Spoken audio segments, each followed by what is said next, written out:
So if you have a kid with a sinus infection, do you treat it 10 days or longer? What would be your recommendation? An acute sinus infection, meaning something, an infection that's lasted less than 3 weeks, I would treat for 2 weeks, and I would couple that with a nasal steroid spray and some form of saline spray to keep the nose moist, because it's important not just to kill the infection, but to improve ventilation and drainage of the nose by giving a steroid nasal spray and a saline spray. If the child has what we call a subacute infection, which means it's been going on for somewhere between 3 weeks and 3 months, I would probably treat again for at least 2 weeks. I might treat for 3 weeks. If a child has a chronic infection, 3 months or more, I will treat with the antibiotic for 4 weeks of an antibiotic, and I will use the nasal steroid spray for at least 6 weeks, coupled with a hypertonic or high salt concentration saline lavage.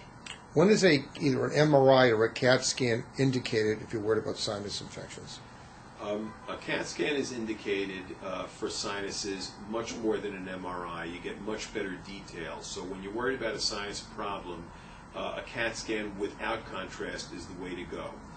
When I get them, there's 2 possibilities. One is a child keeps having symptoms that we're attributing to sinusitis, and we're not sure whether or not the child really has sinusitis. A typical example is a child that keeps getting recurrent headaches, and we think, and the headaches seem to get better if the child takes antibiotics. We're not really sure does the child have sinusitis.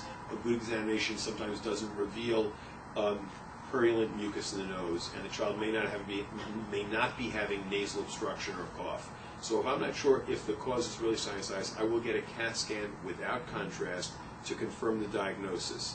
If we already know the diagnosis, either from a previous CAT scan or the clinical symptoms are very obvious, such as the child has a chronic cough with a runny nose, with a purulent yellow-green discharge, or sinus tenderness, then I don't feel the need to get a sinus CAT scan to confirm the diagnosis.